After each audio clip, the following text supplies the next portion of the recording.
Hello and welcome to the Mobile Matters podcast, powered by the Mobile Chamber, where we dive deeper into the stories shaping Mobile's thriving business community. I'm your host and the president and CEO of the Mobile Chamber, Bradley Byrne. On today's episode, we're celebrating the winners of the 2025 Eagle Awards. For nearly 3 decades, the Mobile Chamber has recognized minority-owned businesses that have demonstrated excellence, innovation, and impact in our community. These entrepreneurs not only build successful companies, but they also strengthen the local economy and inspire future generations. We begin with Albert Edwards, CEO and President of Corporate Environmental Risk Management, a firm providing environmental, civil engineering, and program management services to major clients across the Southeast. Albert, welcome to the podcast. Yeah, thank you, Bradley. Thank you so much for having me. Well, we're just delighted to have you here, but also delighted to have you join the ranks of our Eagle Award winners. So for our listeners may not be familiar with your company, so why don't you just tell them a little bit about the company, what it does, and where you do it.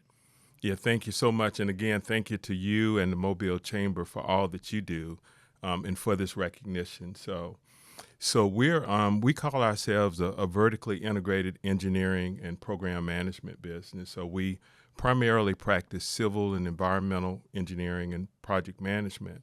And our customers are primarily infrastructure and commercial customers.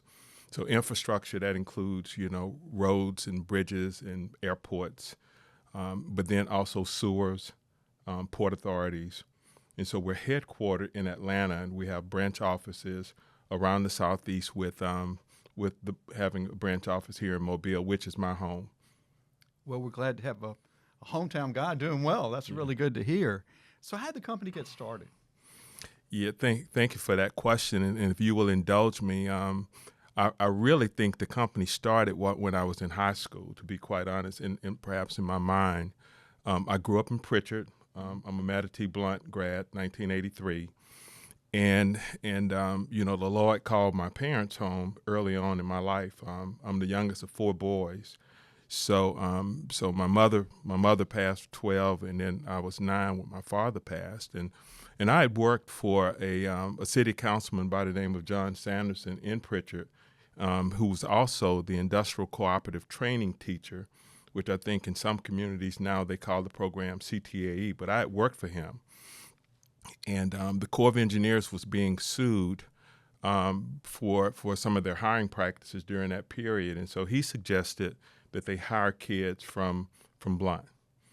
And so my first day at the U.S. Army Corps of Engineers, I met who would become my partner, Marcus Reese.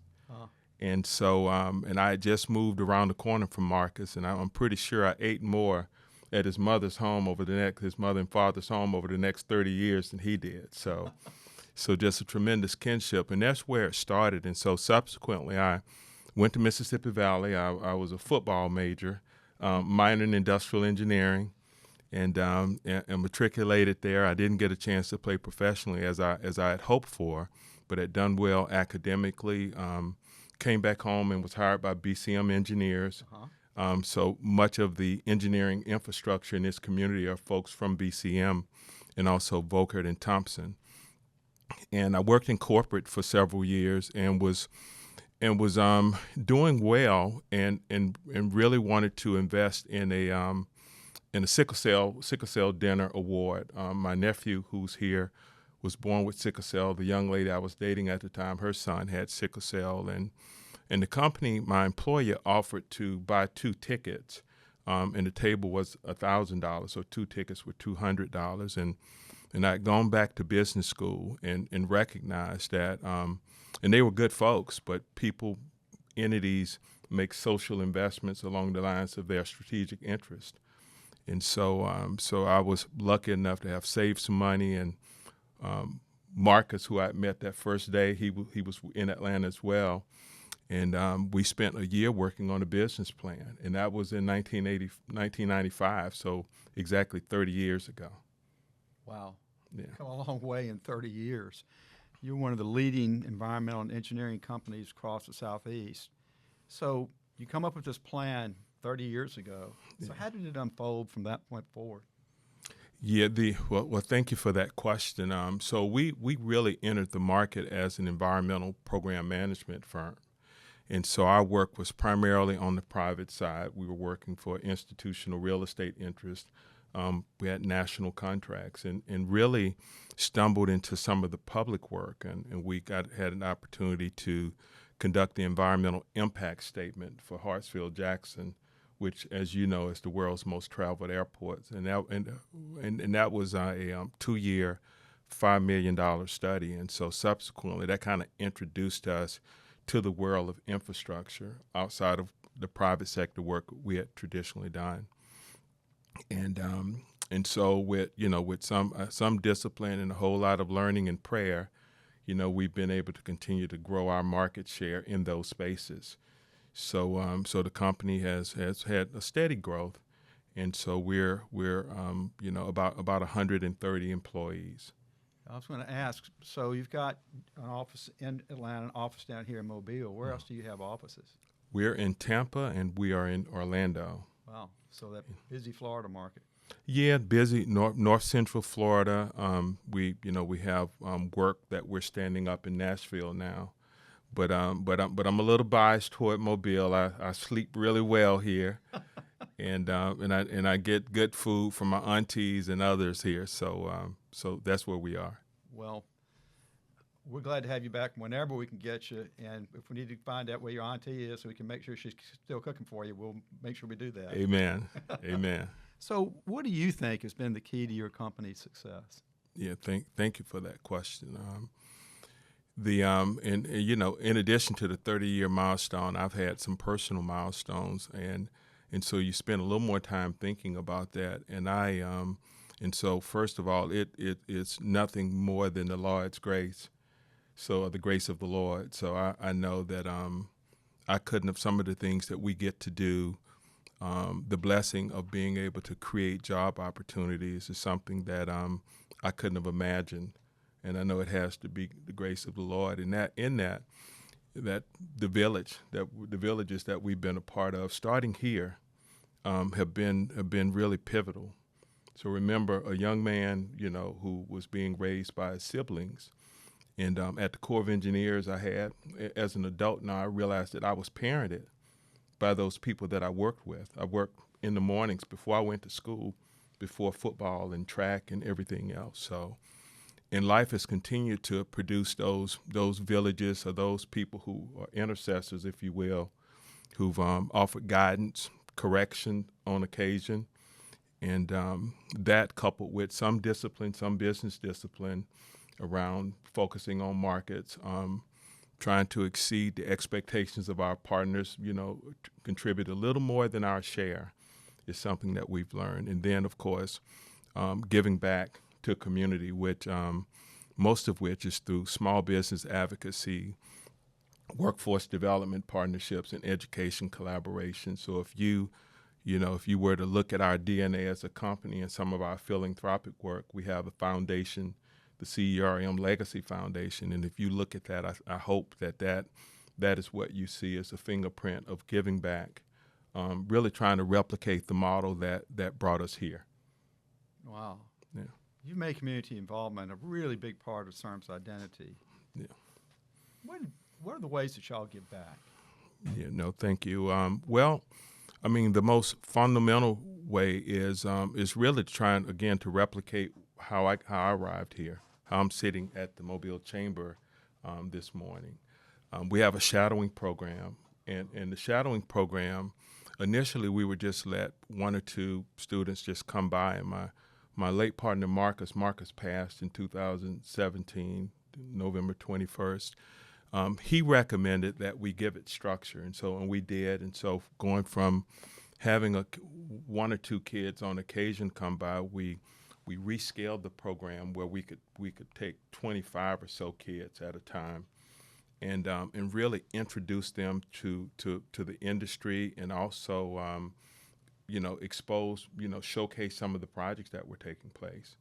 And so that has been an ongoing activity at our company, and now roughly maybe a little more than 10% of all our staff are people who started in our shadowing program, some of which we got our hands on when they were in middle school and they were athletes. So we have a championship basketball team too, so I should mention that.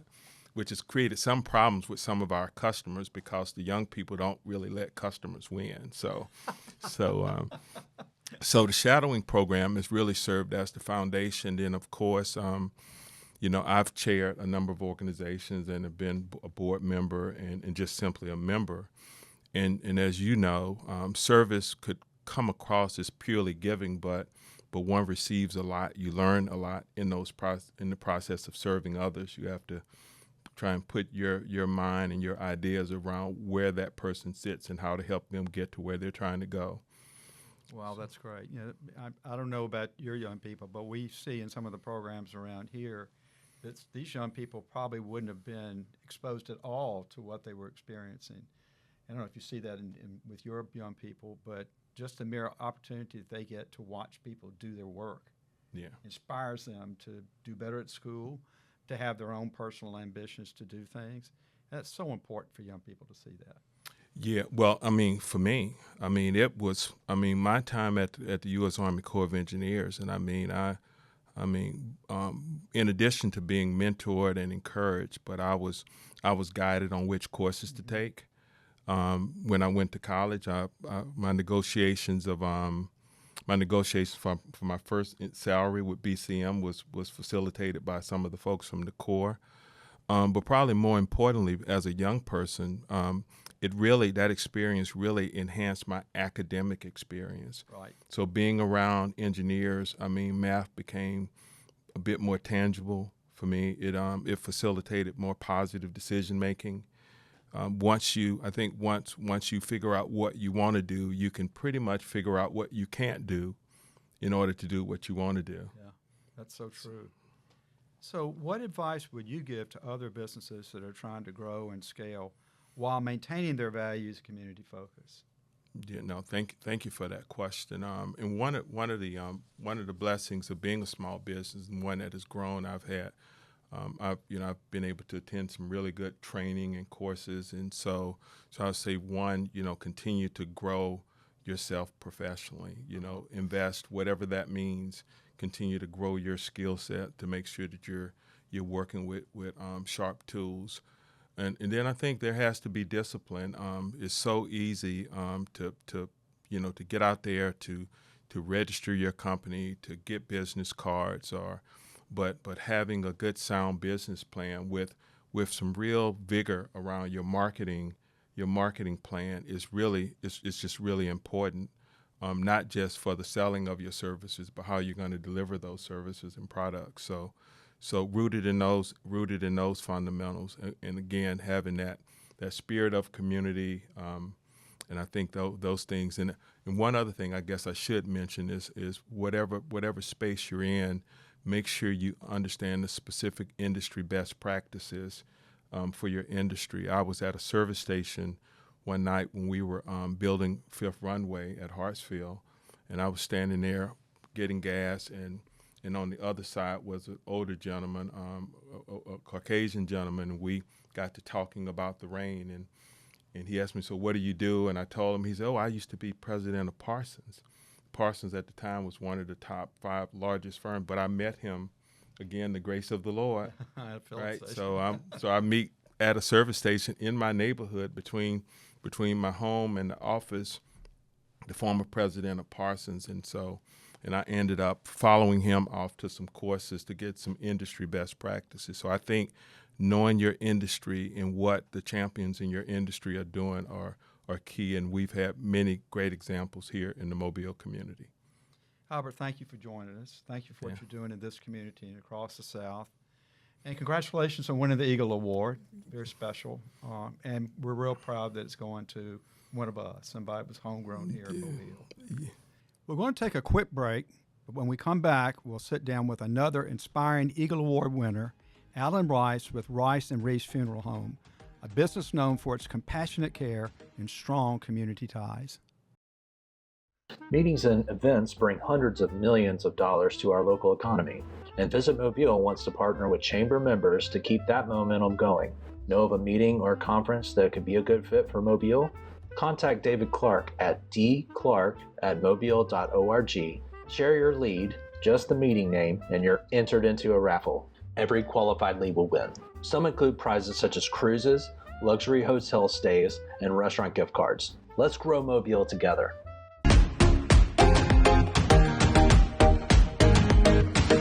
Welcome back to the Mobile Matters podcast. Join us now as Alan D. Rice, owner and president of Rice and Reese Funeral Home, a family business that's redefining what it means to serve families with dignity, comfort, and grace. Alan, thank you for being here, and congratulations on winning the Eagle Award. Thank you so much for inviting me, and I thank you all for having me here to receive this prestigious award.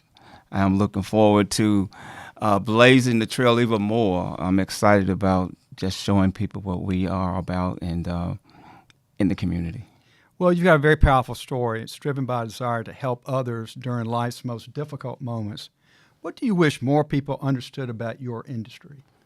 Well, I just want them to know that we are a very caring industry, and it's not about the cash, the money, for the most part, but it's about just being there in the time of your loss, to educate you, to empower you with information, with different changes of the law and et cetera.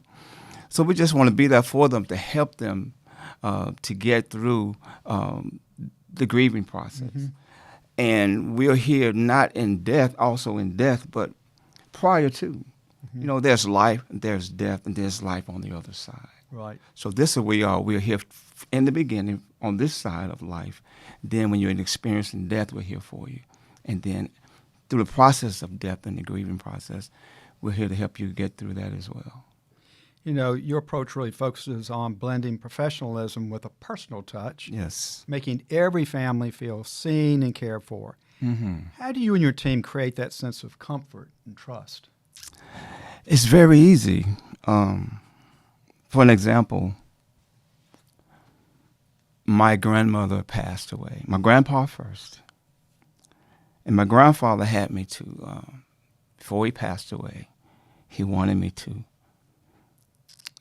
come to the home, his residence, pick him up out of his bed, transport him back to the funeral home, to embalm his body, to dress him for funeral services, to casket him, to conduct the funeral service, to direct it, to sing at his funeral. My grandmothers and my dad. So I tell my staff, and when all of this was going on with me in my life, when it came to my grandfather, which I was always the little grandson on his heels, I wanted it perfect. I didn't want any excuses, because that's Grandpa. And there came my grandmother. And so my grandfather, he did that for a reason, God speaking to him. So if I could do that for him, I could do it for everybody else. So then here comes my grandmother, then my other grandmother. I wanted it perfect. And my dad, 2014, I wanted it perfect. So I did my grandfather, my grandparents, and my dad all the same way. I wanted it perfect. So I say to my staff, you remember the experience that you had when you lost mom, when you lost dad, or sister, or brother, or a friend. Remember how you felt when you were sitting in that seat. You wanted everything perfect for mom. You wanted her dress perfect. You wanted her cosmetics perfect. You wanted her hair perfect. You wanted the funeral programs perfect. You wanted everything perfect. Because that was the last time. That was it. The last time that you could do that for mom. So there was no room for error. There was no room for mistakes. So these families that come to us, they'll feel in the same way. So you treat everybody the way you would want to be treated. Absolutely. And each family is different, and each family is personal. So I want them, and then when I tell them that and they think about it, yes, you're right. You know, I want the same way I felt about my mom. That's the same way that they're feeling about their mother. Yeah. Well, And so that's where we are you put through experience. you put yourself in their place, and you know Oh, what they're yes, feeling. absolutely. And I remind them that the process is not over. The process is not over because we don't know when.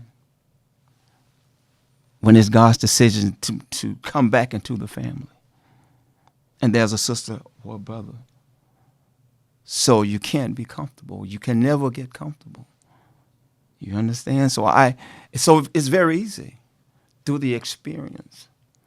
So you are providing a service to these families, but your company also provides services to the community at large. Y'all are very community. Oh my oriented God! company. Yes, we are. I mean, I love doing that, and actually, it came from my parents, my grandfather, my dad. They were always my grandfather. Back in the day, he wasn't called or considered an entrepreneur. He was just a hardworking man. My dad was the same way, and they were very community minded, and they would be in the community, helping so many kids. And there were a lot of families didn't have a father figure in the family. And so there was my dad and my grandfather, especially my dad. I remember times when at the dinner table, and this was selfish of me, there was always room for another seat for another child in the community. And I'm like, why are they here? You understand? But I had to go and understand that it's not, Alan, you're fine. Your plate is running over, but theirs are not. Yeah. So we are here to help them as well. And I had to understand that. It was just that I just wanted it all. I was just wanting it for myself, being selfish because just my sister and myself. But over time, I learned and understood that to whom much is given, much is required. Uh-huh. You know, and this is what my dad was doing. And then at my dad's funeral, oh my God, there were so many. And I used to tell my mother, how many godchildren, sisters and brothers do I have?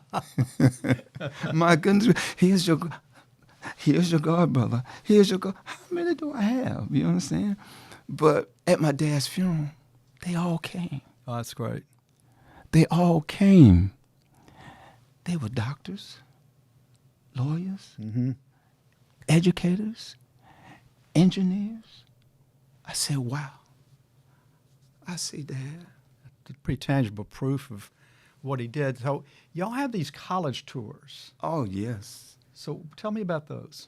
I love the college tours.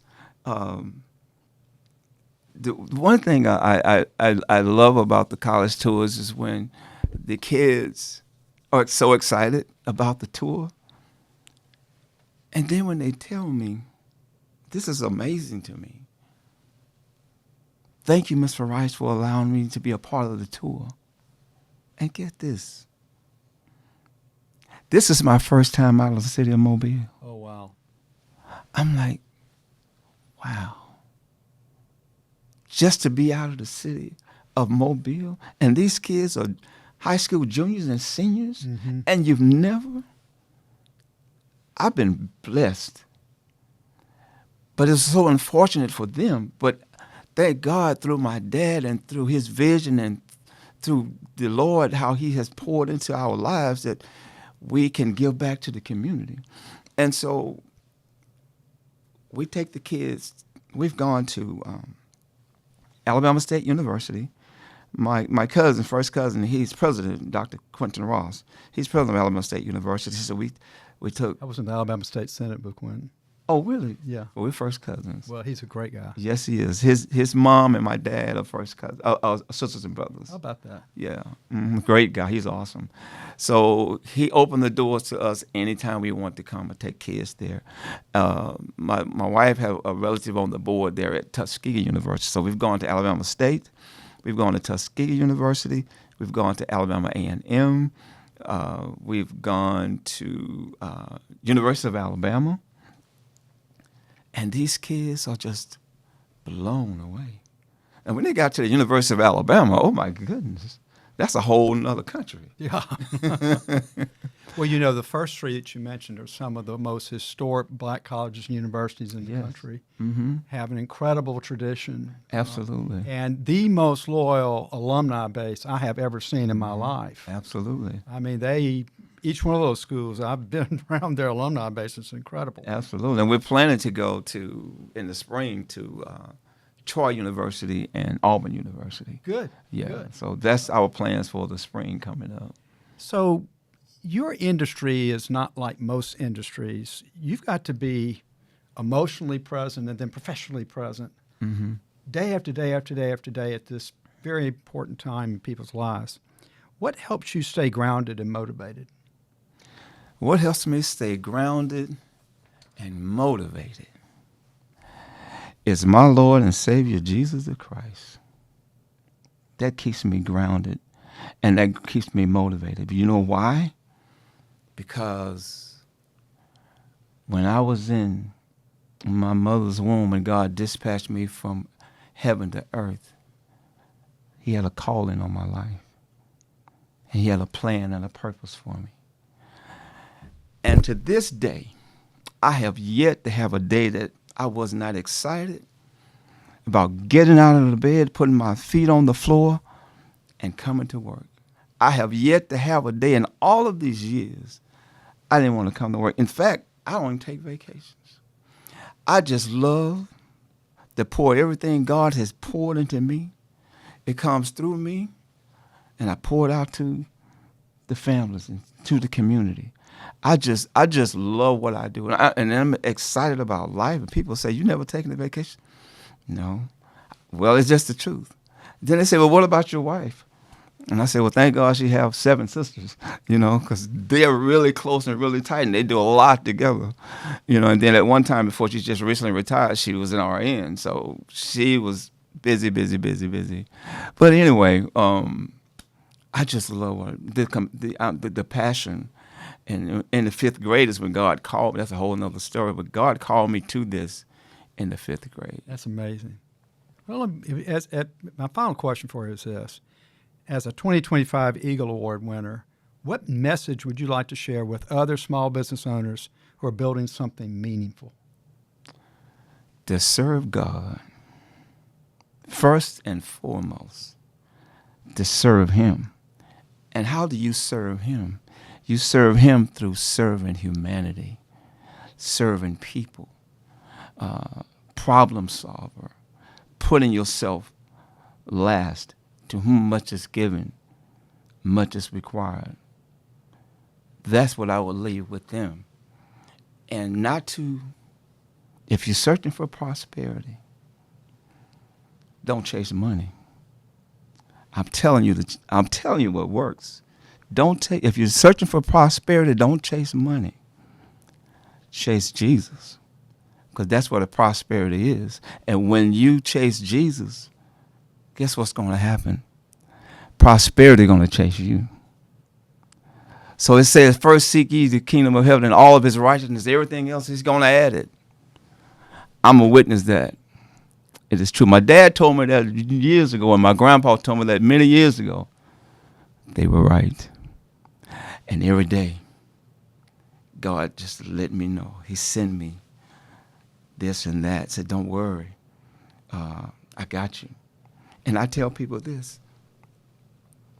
Write down all of your heart desires from 1 to 10 and put it in your closet and close the door. If you're in business, I'm talking to the business person now.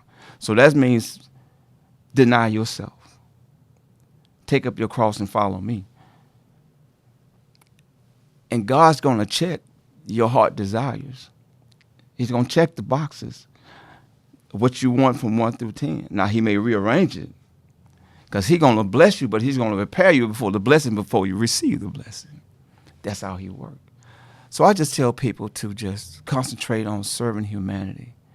Give all you have into pouring it into the community and serving people. And when you're serving people and you're lifting people up and you're giving people an opportunity, God's going to triple that for you. You understand? He's going to triple that for you. And he's going to give you more to work with. Because now he says, I see what you're doing. So let me just add.